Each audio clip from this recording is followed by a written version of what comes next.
بسم اللہ الرحمن الرحیم باب ما ادی زکاتہ فلیس بکنز۔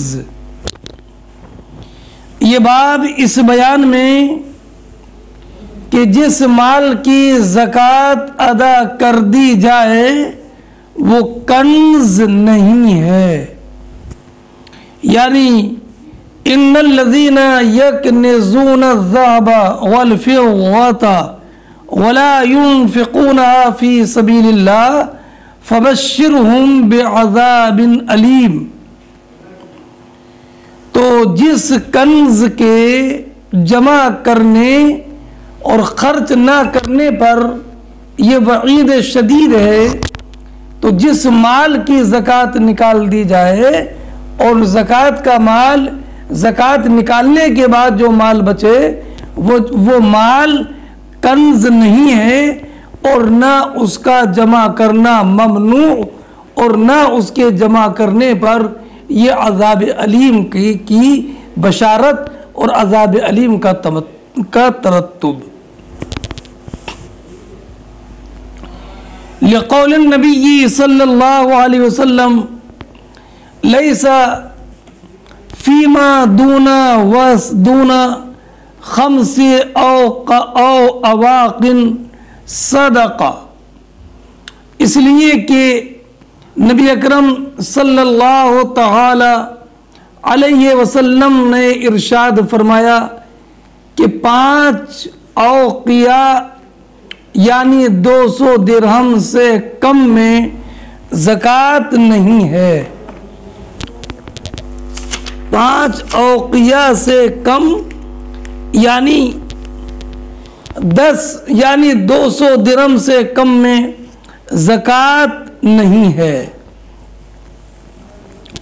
امام بخاری رضی اللہ تعالی عنہ نے نبی کریم علیہ الصلوۃ والسلام کے اس ارشاد سے اس بات پر استشہاد فرمایا کہ جس مال کی زکوٰۃ ادا کی جائے وہ کنز نہیں ہے،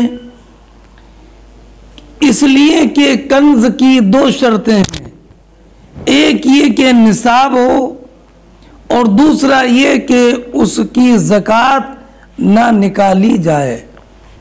تو اگر زکوٰۃ کا نصاب نہ ہو، 200 درہم سے کم ہو، تو اس پر زکوٰۃ واجب نہیں ہے، اس لیے وہ کنز نہیں ہے۔ اس لیے وہ بھی والذین یکنزون الذهب والفضة کے تحت داخل نہیں ہے، اور اس پر استحقاق عذاب نہیں ہے۔ اور جب نصاب پایا جائے 200 درہم اور زکوٰۃ نہ نکالے تو وہ کنز ہوگا، اور وہ اس آیت کے تحت آئے گا اور مستحق عذاب ہوگا۔ اور جب نصاب پایا جائے لیکن اس مال کی زکوٰۃ نکال دے تو یہ کنز نہیں ہوگا اور اس پر استحقاق عذاب نہیں ہوگا۔ اور یہی ترجمہ ہے، ترجمۃ الباب ہے۔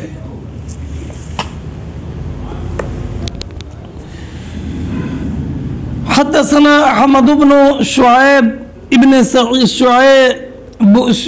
حدثنا احمد بن شبیب ابن سعید قال حدثنا ابی عن یونس عن ابن شہاب عن خالد بن اسلم قال خرجنا مع عبد الله بن عمر فقال عربی اخبرنی عن قول الله تعالی والذین یکنزون الذهب والفضة۔ خالد ابن اسلم کہتے ہیں کہ ہم عبداللہ ابن عمر رضی اللہ تعالیٰ عنہ کے ساتھ نکلے، تو ایک اعرابی نے حضرت عبداللہ ابن عمر سے عرض کیا، عبداللہ ابن عمر اللہ رب العزت کے ارشاد والذین یکنزون الذهب والفضة اس آیت سے متعلق مجھے خبر دیجئے۔ تو حضرت عبداللہ ابن عمر رضی اللہ تعالی عنہ نے فرمایا من کنزها فلم یؤدی زکاتها فویل لہ، جس نے سونا چاندی جمع کیا اور ان کی زکوٰۃ ادا نہیں کی، فویل لہ، تو اس کے لیے عذاب ہے۔ اور فرمایا انما کان ھذا قبل ان تنزل الزکاۃ، یہ اس آیت کا حکم اس وقت تھا جب زکوٰۃ کا حکم نازل نہیں ہوا تھا۔ فلما انزلت جعلها اللہ طہرا للاموال، اور جب زکوٰۃ کا حکم نازل ہو گیا تو اللہ رب العزت نے زکوٰۃ کو اموال کی پاکیزگی کا ذریعہ بنا دیا۔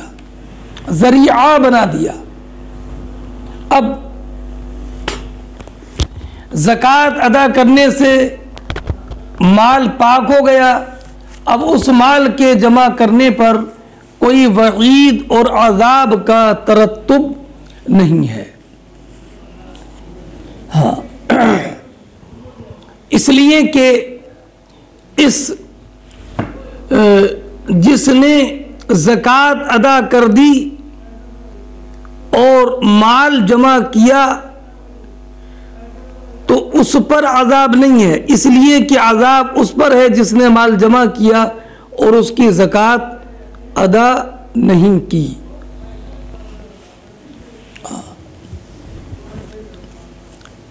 اس حدیث میں یہ مذکور ہے کہ جب زکوٰۃ کا حکم نازل نہیں ہوا تھا، اب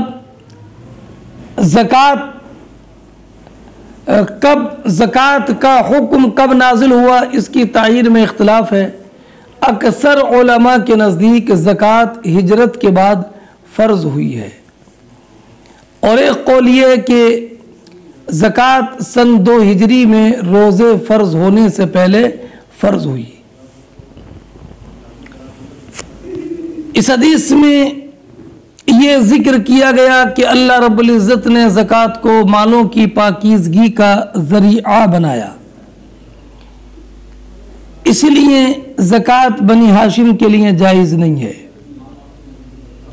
کیونکہ زکوٰۃ لوگوں کے مالوں کا میل ہے۔ حضرت ربیعہ ابن حارث نے بیان کیا کہ نبی کریم نے فرمایا یہ صدقہ صرف لوگوں کا میل ہے۔ ہاں، تو جب زکوٰۃ ادا کر دی جائے گی تو مال پاک ہو جائے گا، اور زکوٰۃ دینے والا رذائل الاخلاق اور بخل سے پاک ہو جائے گا۔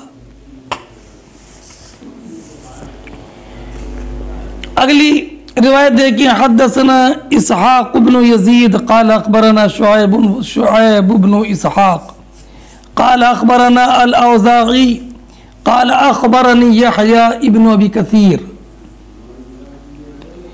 ان عمرو بن یحییٰ ابن عمارہ اخبرہ عن ابیہ یحییٰ ابن عمارہ بن ابی الحسن انہ سمع ابا سعید یقول قال النبی صلی اللہ علیہ وسلم لیس فیما دون 5 اواق صدقہ ولا فیما دون 5 زود صدقہ ولیس فیما دون 5 اوسق صدقہ۔ حضرت ابو سعید خدری، جن کا نام میں آپ کو بتا چکا ہوں، یہ حضرت ابو سعید خدری رضی اللہ تعالی عنہ بیان فرماتے ہیں کہ نبی اکرم صلی اللہ تعالی علیہ وسلم، ابو سعید خدری کا نام تو آپ کو یاد ہوگا، سعید ابن مالک، ابو سعید خدری رضی اللہ تعالیٰ عنہ بیان فرماتے ہیں کہ نبی اکرم صلی اللہ تعالی علیہ وسلم نے ارشاد فرمایا کہ 5 اوقیہ یعنی 200 درہم سے کم میں صدقہ یعنی زکوٰۃ نہیں ہے، وَلَيْسَ فِيمَا دُونَ 5 زود، اور 5 اونٹوں سے کم میں صدقہ نہیں ہے، ولیسا فیما دونا خمس اوسق صدقہ، اور 5 وسق سے کم غلے میں صدقہ نہیں ہے۔ 5 وسق، 1 وسق 60 صاع کا ہوتا ہے، تو 5 وسق 300 صاع ہو گیا۔ تو اس سے یہ معلوم ہوا کہ 300 صاع اگر کم پیداوار ہو زمین کی تو اس میں عشر واجب نہیں ہے۔ یہ قول امام شافعی کا ہے، اور یہی قول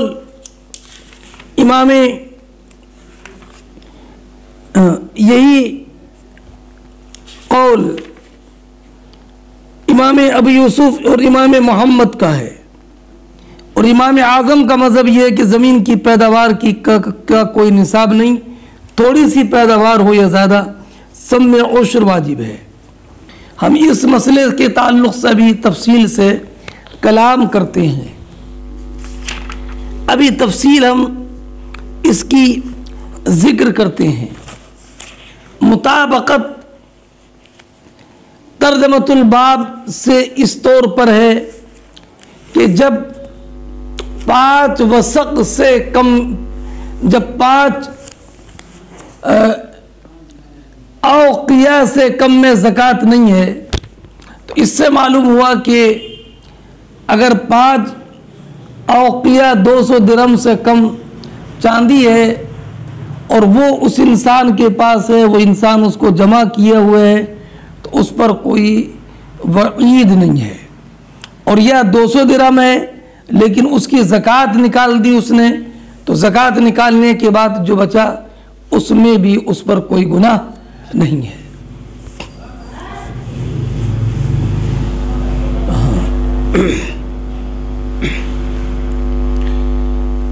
اب 5 اونٹوں سے کم میں زکوٰۃ نہیں ہے، یہ بھی مسئلہ مسلم ہے۔ اور یہ جو کہا گیا کہ 5 وسق سے کم میں زکوٰۃ نہیں ہے، صدقہ نہیں ہے، اور پیداوار غلے کا جو صدقہ اور زکوٰۃ ہے وہ عشر کہلاتا ہے، تو اس حدیث سے یہ معلوم ہوا کہ اگر زمین کی پیداوار 5 وسق کو پہنچ جائے تب اس میں عشر واجب ہوگا، ورنہ نہیں۔ یہی امام شافعی، امام ابو یوسف اور امام محمد کا قول ہے۔ اور امام اعظم فرماتے ہیں کہ زمین کی پیداوار جتنی بھی ہو، خواہ قلیل ہو یا کثیر، اس میں عشر دینا واجب ہے۔ عشر جب کہ وہ زمین بارش یا چشموں کے پانی سے سیراب ہو، اور اگر مول کے پانی سے سیراب ہے تو اس میں نصف عشر واجب ہے، یعنی 20واں حصہ۔ امام اعظم رضی اللہ تعالی عنہ کی دلیل قرآن کریم کی آیت کریمہ بھی ہیں۔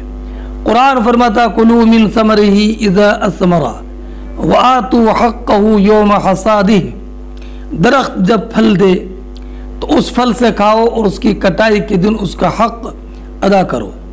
اس آیت میں اللہ رب العزت نے پھلوں کی کسی مقدار کو معین نہیں فرمایا۔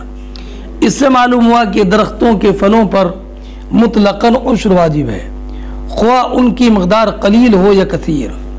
قرآن کریم فرماتا ہے یا ایھا الذین آمنوا انفقوا من طیبات ما کسبتم ومما اخرجنا لکم من الارض، اے ایمان والو اپنی کمائی سے پاکیزہ چیزوں کو خرچ کرو، اور جو کچھ ہم نے تمہارے لیے زمین سے نکالا ہے اس میں سے خرچ کرو۔ ومما اخرجنا لکم من الارض، ما یہ کلمہ عموم سے ہے، تو اس سے معنی ہوا، اس سے معلوم ہوا کہ زمین سے جو کچھ بھی پیداوار ہو اس سے خرچ کرو، جو کچھ بھی پیداوار ہو، یہاں بھی کوئی معین مقدار نہیں ہے۔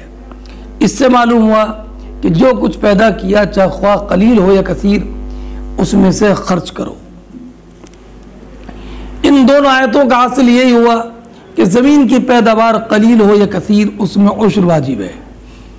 اور حضرت حدیث مبارک حضرت عبداللہ ابن عمر بیان فرماتے ہیں کہ نبی اکرم صلی اللہ علیہ وسلم نے فرمایا جو کھیت بارش یا چشموں سے سیراب ہو یا وہ کھیت قریب کے پانی سے سیراب ہو اس سے عشر لیا جائے گا، اور جو کھیت کنویں کے پانی سے سیراب کیا جائے اس میں نصف یعنی پیداوار کا 20واں حصہ لیا جائے گا۔ تو اس میں بھی کوئی تفریق نہیں ہے کہ اس زمین کی پیداوار کتنی ہو۔ اور حضرت علی رضی اللہ تعالی عنہ نے فرمایا جس کھیت کو چشموں سے سیراب کیا جائے یا بارش کے پانی سے اس میں عشر ہے، اور جس کھیت کو کنویں سے سیراب کیا جائے اس میں نصف عشر ہے۔ حضرت جابر ابن عبداللہ رضی اللہ تعالی عنہ بیان فرماتے ہیں کہ نبی اکرم صلی اللہ علیہ وسلم نے فرمایا جس زمین کو بارش نے سیراب کیا یا چشموں نے اس میں عشر ہے، اور جس زمین کو کنویں سے سیراب کیا گیا اس میں نصف عشر ہے۔ حضرت جابر ابن عبداللہ رضی اللہ تعالی عنہ کی دوسری روایت بھی اسی طریقے سے ہے۔ تو ان احادیث کریمہ سے حضرت عبداللہ ابن عمر کی ایک روایت ہے کہ نبی کریم علیہ السلام نے اہل یمن کی طرف لکھا کہ جس زمین کو چشمے یا بارش نے سیراب کیا ہو اس میں عشر ہے، اور جس زمین کو کنویں کے ڈولوں سے سیراب کیا ہو اس میں نصف عشر ہے۔ تو یہ ان احادیث سے یہ ثابت ہوا کہ زمین کی مطلقاً پیداوار میں عشر واجب ہے، چاہے کم ہو یا زیادہ، کوئی مقدار معین نہیں ہے۔ اور یہ جو فرمایا گیا کہ 5 وسق سے کم میں صدقہ نہیں ہے، یہ حدیث اموال تجارت پر محمول کی جائے، چونکہ اس وقت 5 وسق 200 درہم کے برابر ہوتے تھے۔ تو اب اگر سامان تجارت ہے تو اس میں سے تو واقعی۔ حدثنا علی بن ابی ہاشم سمع حشیما قال اخبرنا حسین عن زید بن وهب قال مررت بالربذة فإذا أنا بأبي ذر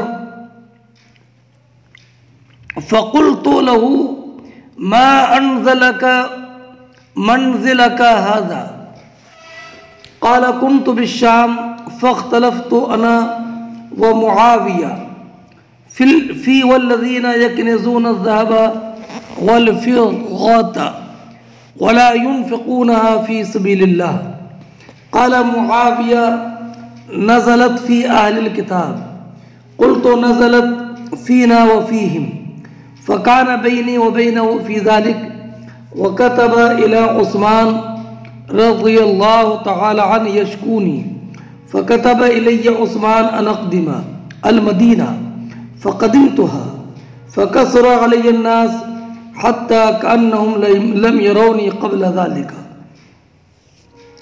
فذكرت ذلك لعثمان فقال لي إن شئت تناحيت فكنت قريبا فذاك الذي أنزلني هذا المنزل ولو أمروا علي حبشيا لسمعت وأطعت۔ پہلے حدیث کا ترجمہ سنیے۔ زید ابن وہب نے کہا کہ میں ربضہ سے گزرا تو میری ملاقات ابو ذر غفاری سے ہوئی۔ میں نے ان سے کہا کس چیز نے آپ کو اس جگہ پہنچایا؟ تو انہوں نے فرمایا کہ میں شام میں تھا، مجھ میں اور امیر معاویہ میں اس آیت کے بارے میں اختلاف ہوا۔ کون سی آیت کے بارے میں؟ والذین یکنزون الذهب والفضة ولا ينفقونها فی سبیل اللہ۔ حضرت امیر معاویہ نے کہا کہ یہ آیت اہل کتاب کے بارے میں نازل ہوئی، اور میں نے کہا کہ یہ آیت ہمارے بارے میں بھی نازل ہوئی ہے اور اہل کتاب کے بارے میں بھی۔ فَكَانَ بَيْنِي وَبَيْنَهُ فِي ذَلِكَ، اور اس سلسلے میں میرے اور ان کے درمیان کچھ تکرار ہو گئی۔ تو انہوں نے حضرت عثمان ابن عفان امیر المومنین کے پاس میری شکایت لکھی۔ اس پر حضرت عثمان نے مجھے لکھا کہ تم مدینہ آ جاؤ۔ میں مدینہ آ گیا تو فَكَثُرَ عَلَيَّ النَّاسِ، لوگ میرے پاس بکثرت جمع ہو گئے۔ حَتَّى كَأَنَّهُمْ لَمْ يَرَوْنِي قَبْلَ ذَلِكَ، گویا اس سے پہلے مجھے انہوں نے دیکھا ہی نہیں تھا۔ تو میں نے حضرت عثمان سے اس کا تذکرہ کیا تو انہوں نے فرمایا اگر تم چاہو تو کہیں قریب پاس میں گوشہ نشین ہو جاؤ، اسی وجہ سے میں یہاں ہوں۔ اور فرمایا وَلَوْ أَمَّرُوا عَلَيَّ حَبَشِيًّا لَسَمِعْتُ وَأَطَعْتُ، اگر لوگ حبشی کو میرا امیر بنائیں تو اس کا حکم سنوں گا اور مانوں گا۔ اب اس حدیث کے ترجمے کے بعد ذرا تشریح سنیے۔ ربضہ مدینہ منورہ سے 3 منزل کے فاصلے پر ایک گاؤں ہے۔ حضرت عمر فاروق رضی اللہ تعالی عنہ نے اسے زکوٰۃ کے اونٹوں کی چراگاہ بنا دی تھی۔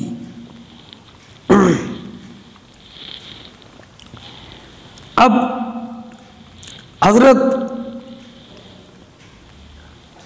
ابو ذر غفاری ملک شام کیوں چلے گئے؟ تو ایک روایت میں یہ ہے کہ نبی اکرم صلی اللہ تعالی علیہ وسلم نے فرمایا کہ اے ابو ذر، جب مدینے کی آبادی کوہ صلاح تک پہنچ جائے تو تم شام چلے جانا۔ اسی ہدایت کے مطابق جب مدینہ طیبہ کی آبادی کوہ صلاح تک پہنچ گئی تو یہ شام میں دمشق چلے گئے۔ وہاں امیر معاویہ رضی اللہ تعالی عنہ والی تھے۔ اب حضرت ابو ذر غفاری اور حضرت امیر معاویہ کے درمیان اختلاف ہو گیا۔ والذین یکنزون الذهب والفضة ولا ينفقونها فی سبیل اللہ، اس آیت سے متعلق حضرت ابو ذر کا مذہب یہ تھا کہ جتنی آمدنی ہو حاجت سے جو بچے سب کا صدقہ کرنا فرض ہے، حاجت سے زائد جمع کرنا حرام ہے۔ اس وجہ سے ان کے اس فتوے کی وجہ سے وہاں اختلاف اور انتشار ہو گیا تھا۔ چونکہ ابو ذر غفاری سابقین اولین صحابہ میں سے تھے، اس لیے عوام کا رجحان ان کی طرف زیادہ تھا۔ آخر حضرت امیر معاویہ سے کچھ تکرار ہو گئی۔ حضرت ابو ذر غفاری نے اس آیت کریمہ کو اپنی دلیل بنایا اور کہا کہ قرآن فرماتا ہے والذین یکنزون الذهب والفضة ولا ينفقونها في سبيل الله فبشرهم بعذاب علیم۔ انہوں نے کہا کہ اس آیت میں ولا ينفقونها سے مراد حاجت سے جو کچھ زیادہ ہو سب کا سب خرچ کرنا ہے، صرف بقدر ضرورت روکنا ہے، باقی سب کا سب خرچ کرنا ہے۔ یہاں پر انفاق سے مراد صرف زکوٰۃ نکالنا نہیں ہے۔ حضرت امیر معاویہ رضی اللہ تعالی عنہ کا خیال یہ تھا کہ یہ آیت یہود و نصارہ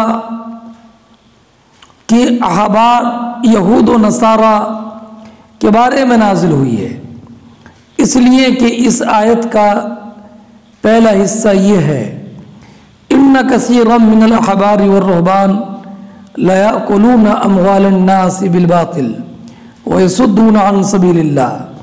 بہت سے احبار و رہبان لوگوں کا مال باطل طریقے سے کھاتے ہیں اور لوگوں کو اللہ کے راستے سے روکتے ہیں۔ اور اس کے بعد ہے والذین یکنزون الذهب والفضة ولا ينفقونها فی سبیل اللہ۔ تو اس سے یہ معلوم ہوا کہ یہ آیت اہل کتاب کے ساتھ خاص ہے۔ اور حضرت ابو ذر غفاری فرماتے تھے کہ نہیں، یہ ان کے لیے بھی ہے اور ہمارے لیے بھی ہے، کسی کے لیے بھی ضرورت سے زیادہ سونا چاندی جمع کرنا جائز نہیں ہے۔ حالانکہ یہ آیت کریمہ نہ اہل کتاب کے ساتھ خاص ہے اور نہ ينفقونها سے کل مال مراد ہے، بلکہ یہ آیت کریمہ عام ہے اور ينفقونها سے زکوٰۃ ادا کرنا مراد ہے، کل مال کا صرف کرنا نہیں۔ اس پر اجماع امت ہے، بلکہ آیات اور حدیث سے بھی ثابت ہے۔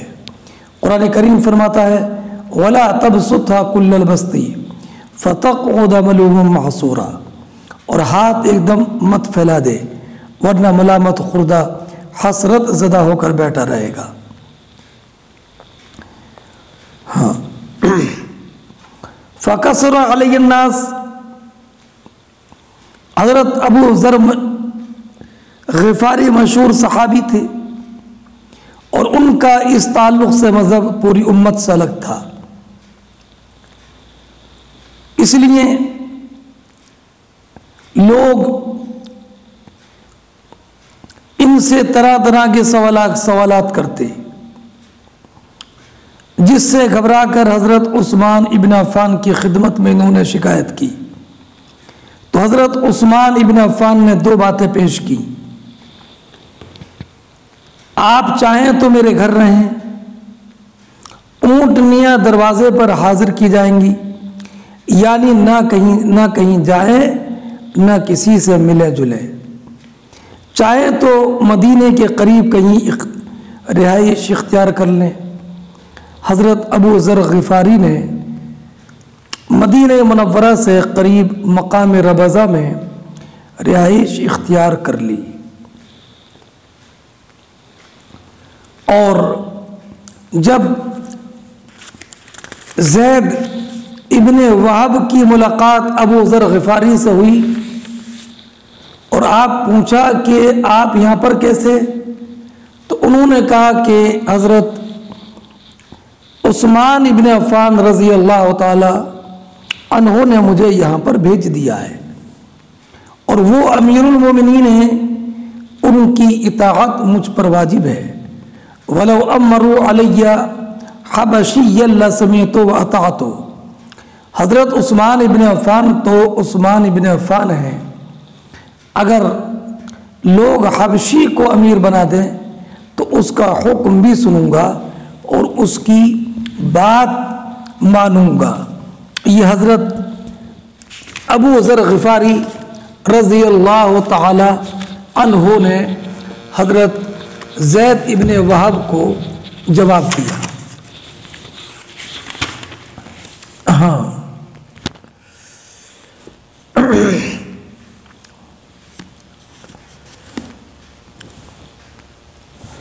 اب آپ اس میں ذرا یہ بھی دیکھیے کہ حضرت امیر معاویہ حضرت ابو ذر کی کتنی تعظیم و توقیر کرتے تھے، انہوں نے خلیفۃ المسلمین سے کہا کہ آپ انہیں بلا لیں، از خود ان سے یہ نہیں کہا کہ آپ شام سے چلے جائیں۔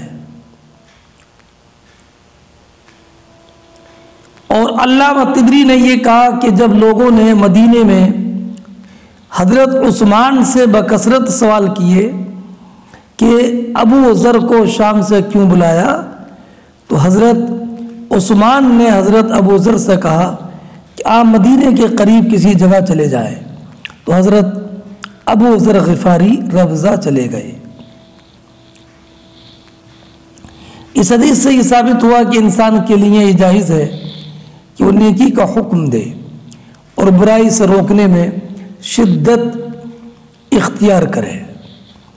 اور اس سے یہ بھی معلوم ہوا کہ اگر کسی شخص کے شہر میں رہنے سے کوئی غلط فہمی پیدا ہونے کا دشا ہو تو وہ ان کو شہر سے باہر رہائش اختیار کرنے کا مشورہ دے سکتے ہیں۔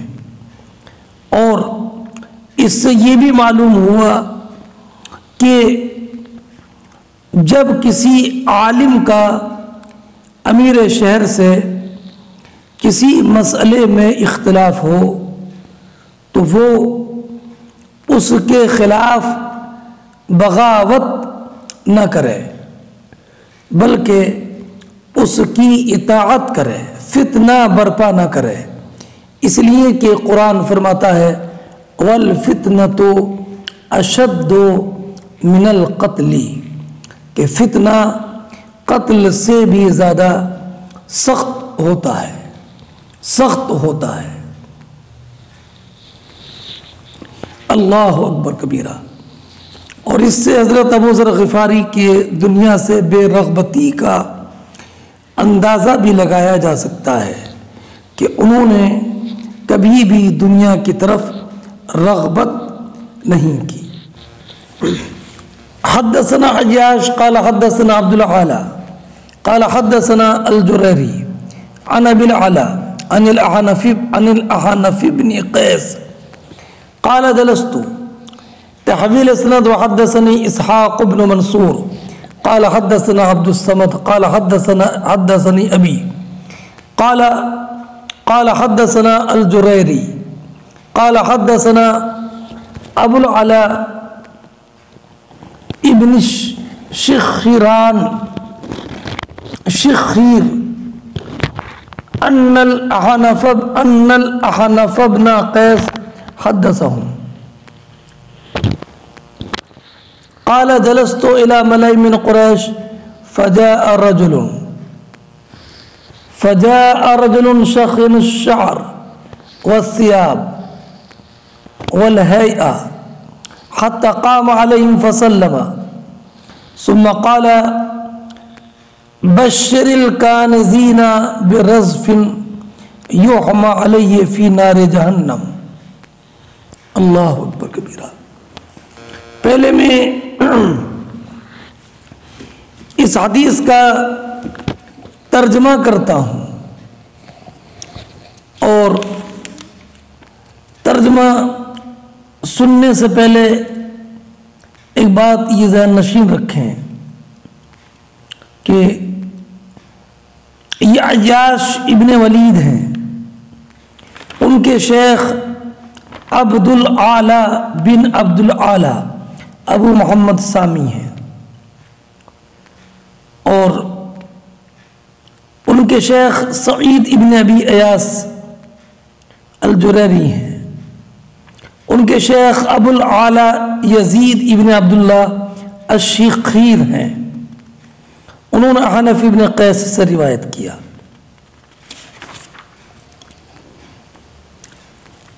اب احنف ابن قیس کہتے ہیں کہ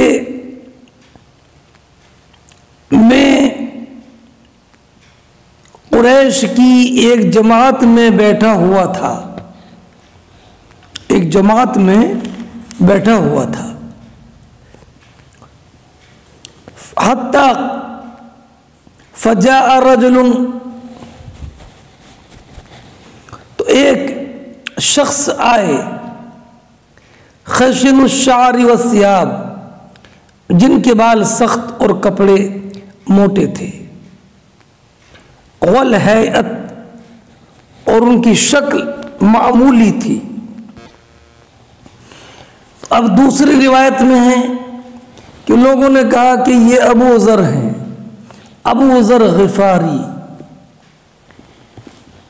حتی قام علیہم، تو یہ صاحب آ کر ان کے سامنے کھڑے ہو گئے، فسلم، اور سلام کیا، ثم قال، اس کے بعد فرمایا، بشر الکانزین برزف یحمی علیہ فی نار جہنم، اور فرمایا جوڑ جوڑ کر مال جمع کرنے والوں کو خوشخبری ہو کہ ایک پتھر جہنم کی آگ پر تپایا جائے گا، ثم یوضع علی حلمۃ ثدی احدہم، پھر ان کے پستان کی گھنڈی پر رکھا جائے گا، حتی یخرج من نزغ کتفیہ، جو پار کر کے اس کے مونڈے کی پتلی ہڈی سے باہر ہو جائے گا، وَيُوزَعُ عَلَى نُزْغِ كَتَفِهِ حَتَّى يَخْرُجَ مِنْ حَلَمَةِ ثَدِيٍ، اور اس کی شانے کی پتلی ہڈی پر رکھا جائے گا، جسے چھید کر کے اس کی پستان کی گھنڈی کے پار ہو جائے گا، يَتَزَلْزَلُ، وہ پتھر ہلتا رہے گا۔ یہ کہا ان صاحب نے جنہوں نے آ کر قوم کو سلام کیا، جن کے بال پراگندہ تھے اور کپڑے کردرے تھے، انہوں نے یہ کہا،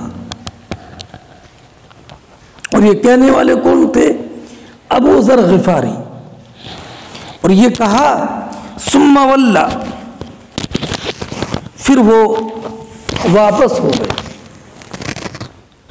فجلس الی ساریہ، اور ایک خیمے، ایک ستون کے پاس بیٹھ گئے، وَتَبِعْتُهُ وَجَلَسْتُ إِلَيْهِ، عنف ابن قیس کہتے ہیں کہ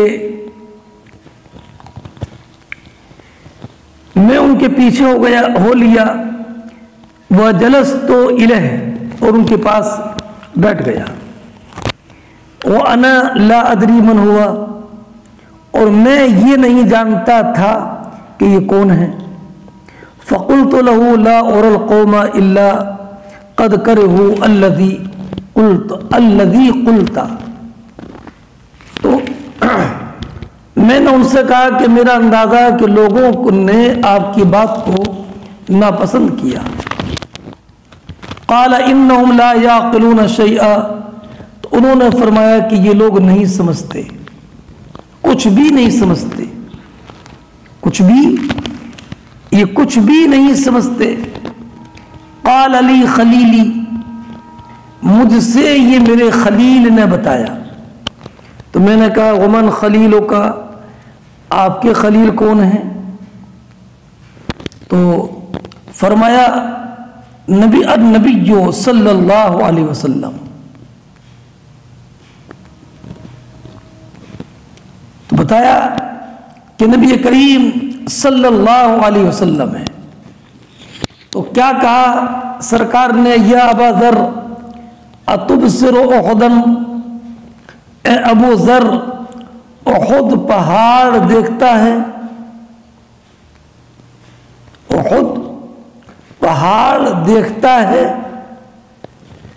تو اب میں سمجھا کہ شاید نبی کریم علیہ السلام کسی کام کے لیے مجھے احد پہاڑ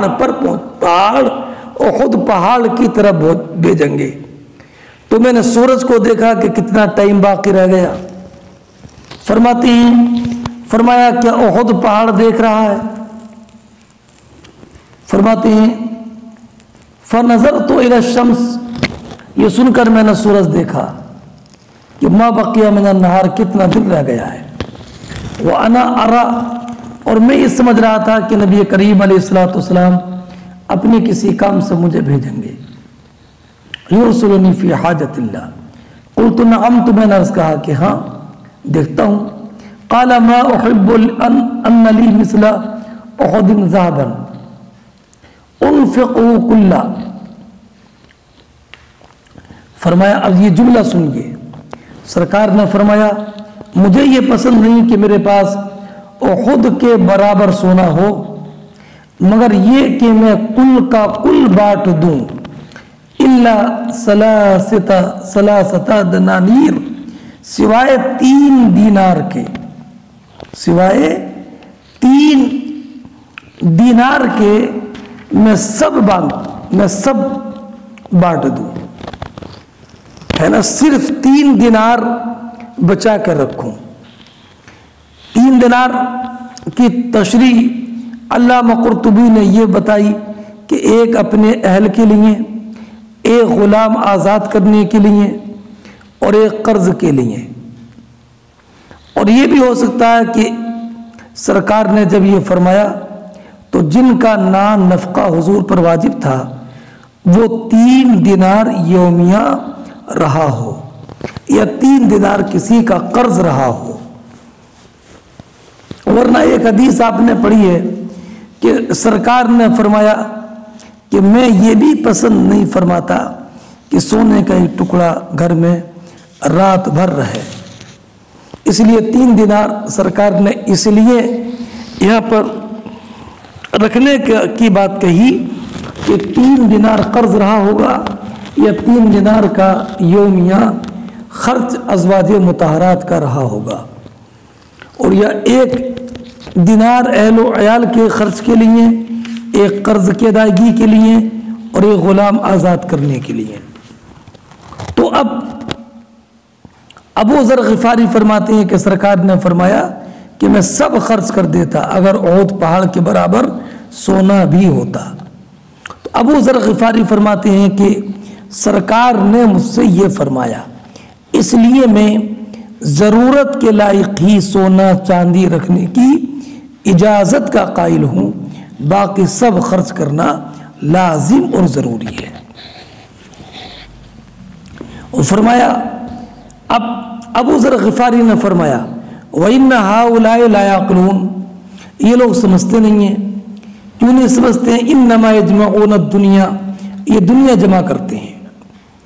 اور بخدا وَاللَّهِ لَا أَسْأَلُهُمْ دُنْيَا وَلَا أَسْتَفْتِيهِمْ عَنْ دِينٍ، بخدا ان سے نہ میں دنیا کا سوال کروں گا اور نہ دین کے بارے میں کچھ پوچھوں گا، حتیٰ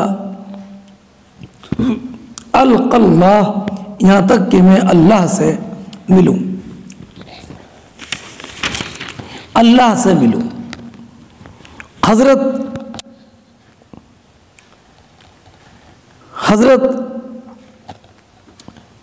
ابو ذر غفاری رضی اللہ تعالی عنہ ضرورت سے زیادہ مال جمع رکھنے کی، سونا چاندی جمع کرنے کی اجازت نہیں دیتے تھے.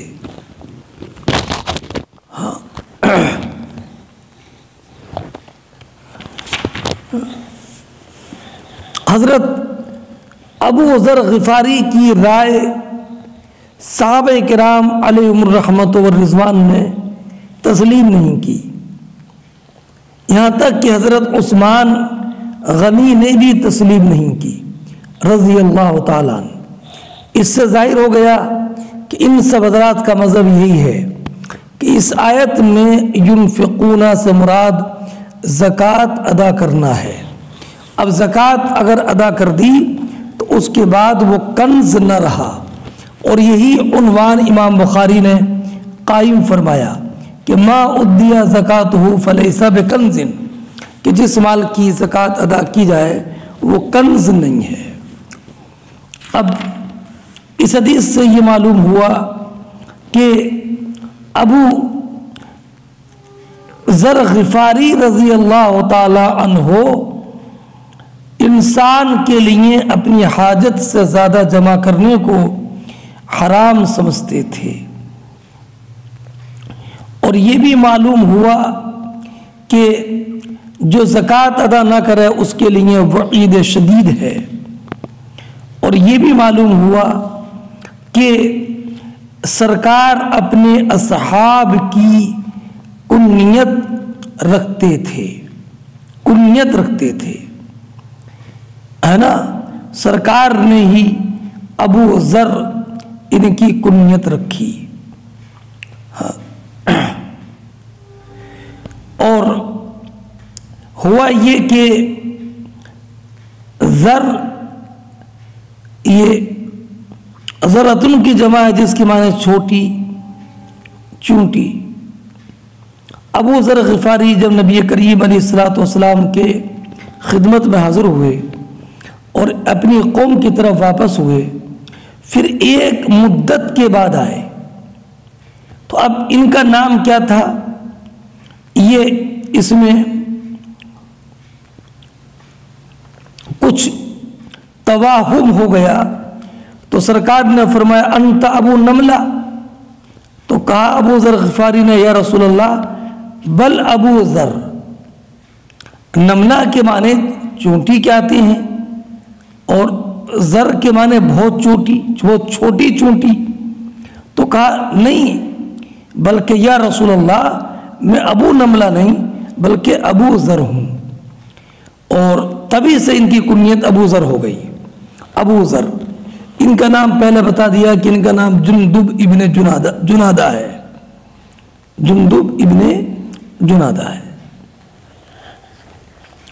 اور اس میں یہ بھی معلوم ہوا کہ حضرت ابو ذر غفاری رضی اللہ تعالی عنہ کو اللہ رب العزت نے قناعت سے، دولت قناعت سے مالا مال فرمایا تھا، یہاں تک کہ آپ دنیا سے مکمل طور پر بے رغبت رہے، اور آخر میں آپ نے خلوت کی زندگی بسر کی۔ اور اس سے یہ بھی معلوم ہوا کہ کبھی کسی غلطی پر تنبیہ کرنے کے لیے عقلاء سے عقل کی نفی بھی کی جاتی ہے، جیسے حضرت ابو ذر غفاری نے کہا کہ انہم لا یعقلون۔ باب انفاق المال فی حقہ، یہ باب اس بارے میں کہ مال خرچ کرنا اس کے مصرف میں، اس کے مصرف میں، حق سے مراد یعنی اس کے ایسے مصرف میں جس میں خرچ کرنے میں دنیا اور آخرت میں خرچ کرنے والے پر کوئی مؤاخذہ نہ ہو۔ فرماتے حدثنا ابن المثنى قال حدثنا يحيى عن اسماعیل قال حدثني قیس عن ابن مسعود رضی اللہ تعالی قال سمعت النبی صلی اللہ علیہ وسلم یقول لا حسد الا فی اثنین رجل آتاہ اللہ مالا فسلطہ علی ہلکتہ فی الحق ورجل آتاہ اللہ حکمہ فہو یقضی بہا ویعلمہا۔ فرماتے ہیں حضرت عبداللہ ابن مسعود رضی اللہ تعالی عنہ کہ میں نے نبی کریم علیہ الصلوۃ والسلام کو سنا کہ حسد یعنی رشک کرنا صرف دو چیزوں میں مستحب اور جائز ہے۔ ایک وہ شخص جس کو اللہ نے مال دیا اور اسے اس کے صحیح مصرف میں خرچ کرنے پر مسلط کر دیا، یہی محل ترجمہ ہے، اور ایک وہ شخص جس کو اللہ نے حکمت اور علم عطا فرمایا اور وہ اس کے مطابق فیصلہ کرتا اور تعلیم دیتا ہے۔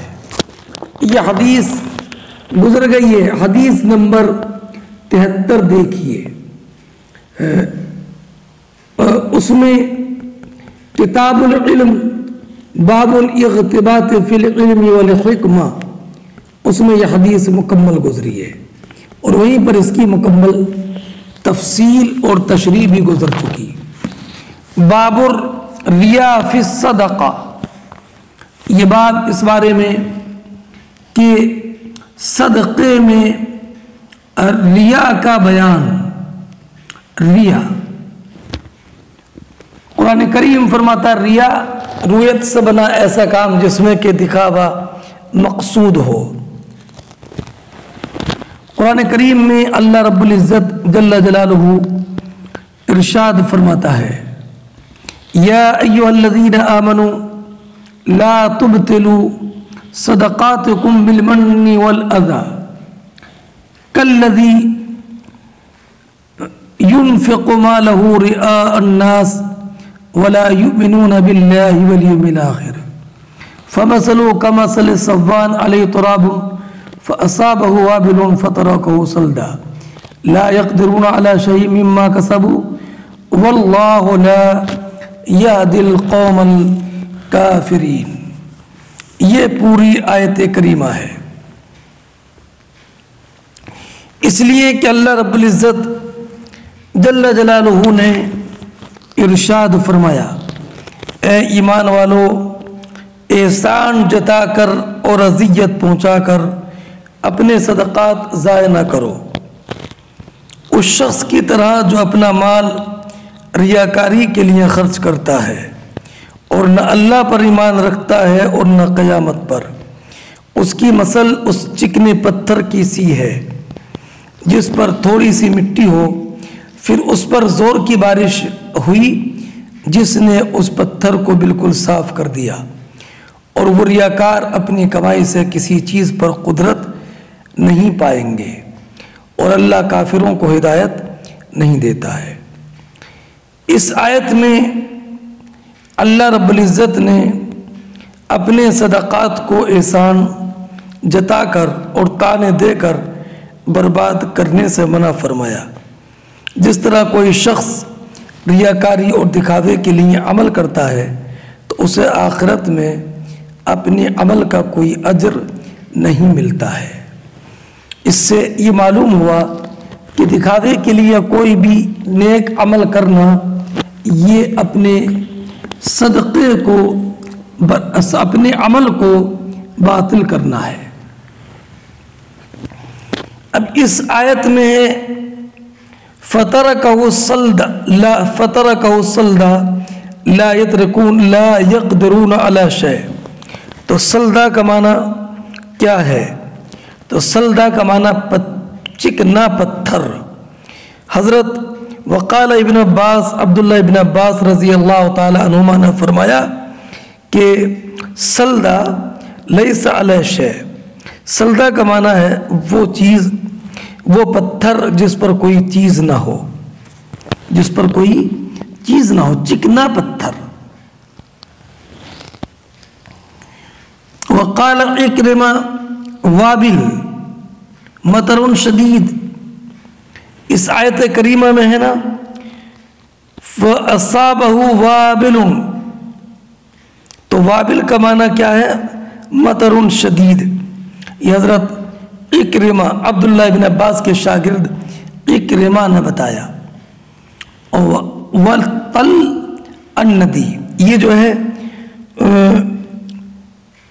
فرمایا قرآن نے کہ اس آیت میں، دوسری آیت میں ہے فَطَلٌ،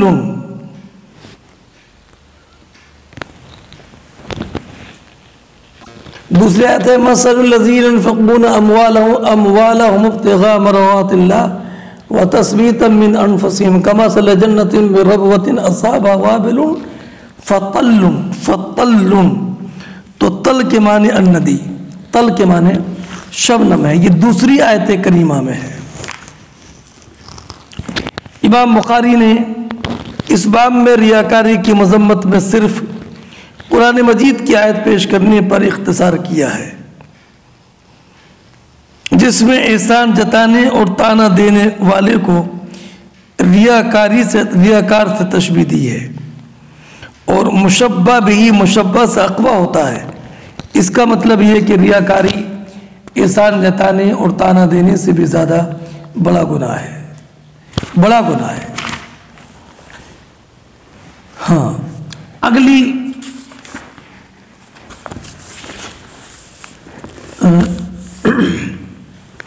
اگلا باب ہے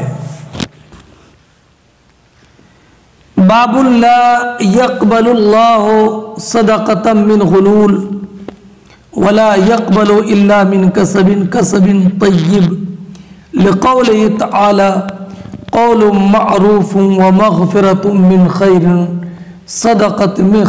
من صدقة يتبعها أذى والله غني حلیم۔ فرماتا ہے قرآن باب قائم فرمایا باب لا يقبل الله صدقة من غلول، اللہ خیانت کے مال سے صدقہ قبول نہیں کرتا، ولا يقبل الا من کسب طیب، اور اللہ صرف پاکیزہ کمائی سے صدقہ قبول کرتا ہے، اس لیے کہ اللہ رب العزت کا ارشاد ہے قول معروف ومغفرۃ خیر من صدقۃ یتبعها اذی، کہ لوگوں سے اچھی بات کہنا اور درگزر کرنا اس صدقے سے بہتر ہے جس کے بعد تکلیف پہنچے۔ واللہ غنی حلیم، اللہ رب العزت بے نیاز اور حلیم ہے۔ حضرت اس آیت کی تائید اس حدیث سے ہوتی ہے کہ حضرت عبداللہ ابن عمر رضی اللہ تعالیٰ عنہما بیان فرماتے ہیں کہ نبی اکرم علیہ السلام نے ارشاد فرمایا کہ کوئی نماز بغیر وضو کے قبول نہیں ہوتی، اور خیانت کے مال سے صدقہ قبول نہیں ہوتا ہے، اور نہ خیانت کے مال سے صدقہ قبول ہو۔ سود، رشوت اور کسی بھی حرام مال سے صدقہ خیرات کرنا یا کوئی بھی نیک کام میں خرچ کرنا یہ جائز نہیں ہے۔ ہاں،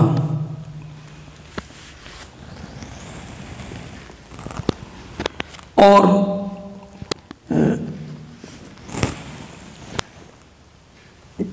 کوئی شخص اگر مال حرام سے فقیر کو کچھ دے اور اس میں ثواب کی نیت کرے تو وہ کافر ہو جائے گا، جبکہ وہ اس سے حرام مال خرچ کرے اور ثواب کی نیت رکھے، ثواب کی نیت رکھے۔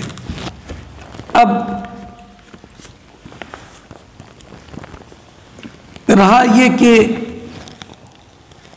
یہ باب تو یہ ہے کہ خیانت کے مال سے صدقہ قبول نہیں کرتا، اصل میں یہ ایک حدیث کا ٹکڑا ہے۔ حضرت عبداللہ ابن عمر حضرت ابن عامر کی عیادت کے لیے تشریف لے گئے۔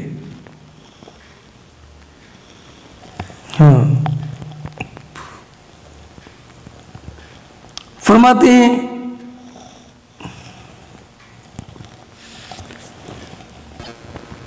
تو ابن عامر نے کہا کہ عبداللہ ابن عمر میرے لیے دعا کیوں نہیں کرتے، دعا کریے۔ تو حضرت عبداللہ ابن عمر نے فرمایا کہ میں نے سنا کہ نبی کریم نے فرمایا لا تقبل صلاة بغیر طہور ولا صدقة من غلول، نماز بغیر طہارت کے قبول نہیں ہوتی، صدقہ مال خیانت سے قبول نہیں ہوتا۔ وَكُنْتَ عَلَى الْبَصْرَةِ، تم تو بصرہ کے حاکم تھے۔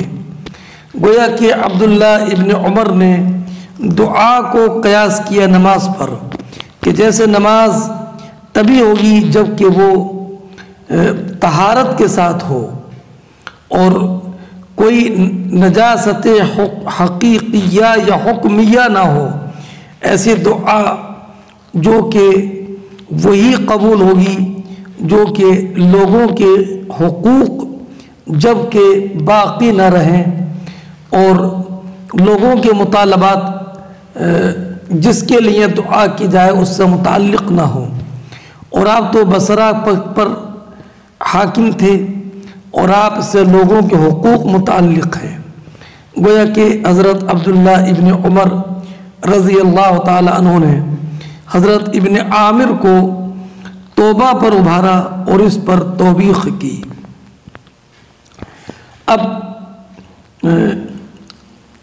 اللہ رب العزت پاک کمائی سے صدقہ قبول کرتا ہے اور خیرات کے مال سے صدقہ قبول نہیں کرتا۔ دلیل یہ ہے کہ قول معروف و مغفرۃ خیر من صدقۃ یتبعها اذی، اچھی بات کہنا، درگزر کرنا، یہ بہتر ہے اس صدقے سے جس کے بعد ستانا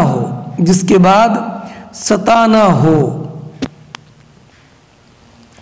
تو اب یہ کہا جائے کہ جس صدقے کے بعد ستانا ہو، اذیت کی برائی ہو، وہ صدقہ باطل ہو جاتا ہے۔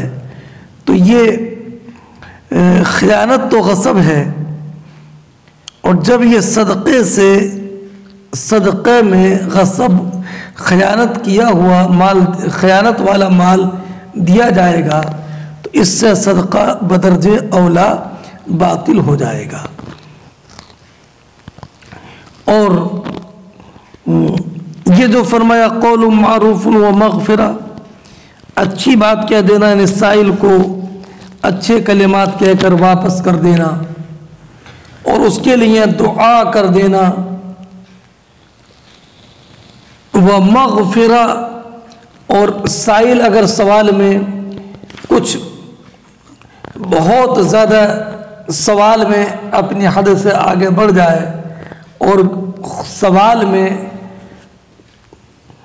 اصرار کرے تو اس سے درگزر کرنا خیر من صدقہ، یہ بہتر ہے اس صدقے سے جس کے بعد ستانا ہو، یعنی صدقہ دے کر کے فقیر کو تانے دینا، یہ اس سے بہتر یہ ہے کہ اچھی بات کہہ کر فقیر کو واپس کر دے۔